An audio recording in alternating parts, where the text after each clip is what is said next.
नाज़रीन, पाकिस्तान की आज़ादी के सफ़र के दूसरी एपिसोड के साथ मैं आपकी खिदमत में हाजिर हूँ। पाकिस्तान की आज़ादी के दूसरी एपिसोड में हम देखेंगे मैसूर जंगें और दीवानी हकूक़ ईस्ट इंडिया कंपनी के 1757 की जंग पलासी के बाद शिकस्त जब नवाब सिराजुद्दौला को शिकस्त हो गई, तब ईस्ट इंडिया कंपनी ने बंगाल के ऊपर कब्जा वैसे ही जमा लिया। उसके बाद 1765 के अंदर मुग़ल बादशाह शाह आलम से कंपनी ने दीवानी हकूक़ हासिल कर लिए बंगाल, बिहार और उड़ीसा के।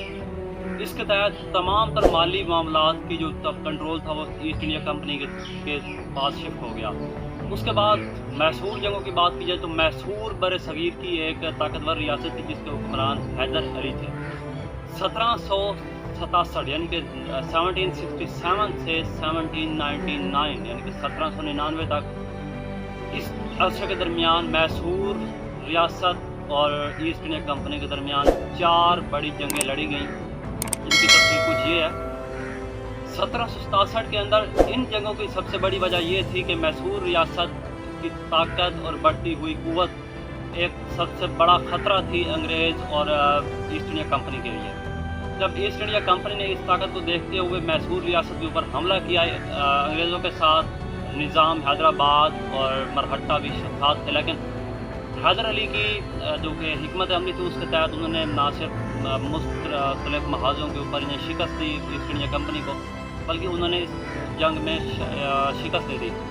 इस जंग का इख्तिताम मद्रास यानी कि मौजूदा चेन्नई के मुकाम पर एक मुआहदे से हुआ।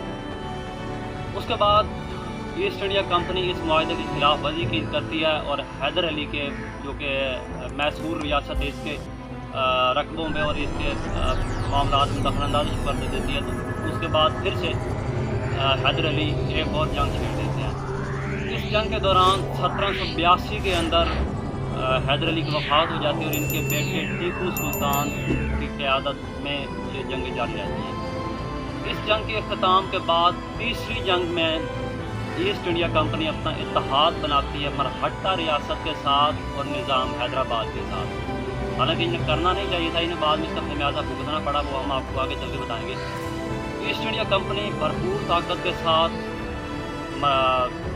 मैसूर रियासत के ऊपर हमला करती है और टीपू सुल्तान को कई पै दर पै शिकस्तों का सामना करना पड़ता है।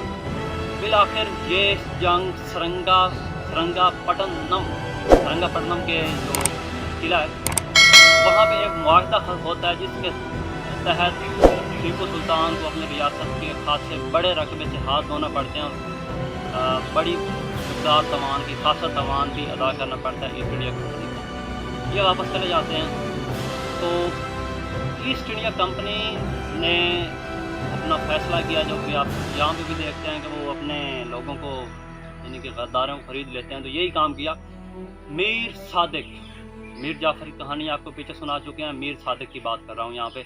मीर सादिक एक टीपू सुल्तान के दरबार कह लें, टीपू सुल्तान के एक बहुत ही ताकतवर और बाएतमाद ओहदेदार था।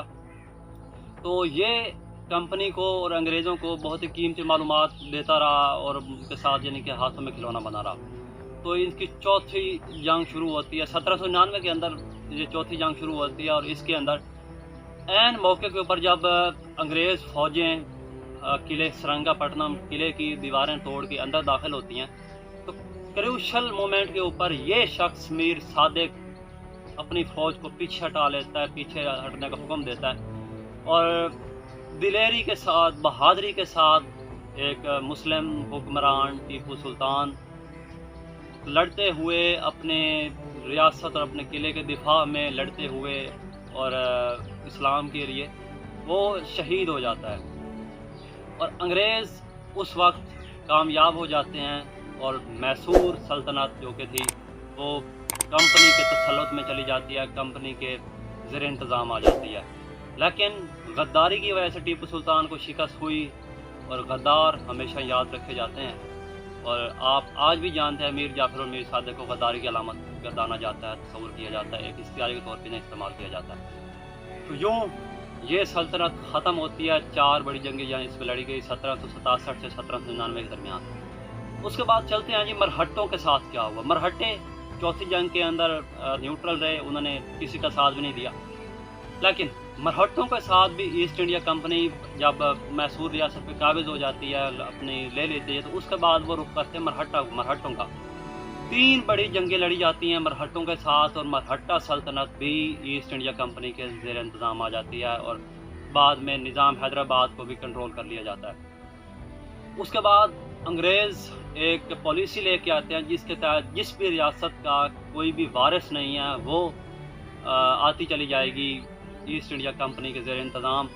और कई बड़ी बड़ी रियासतें और कई रियासतें ऐसी हैं जो कि इस पॉलिसी के तहत जिनका कोई वाली वारिस नहीं था, या उसके अंदर कुछ सियासी और मामलात में दखलंदाजी करके ईस्ट इंडिया कंपनी उन रियासतों के ऊपर काबिज हो गई।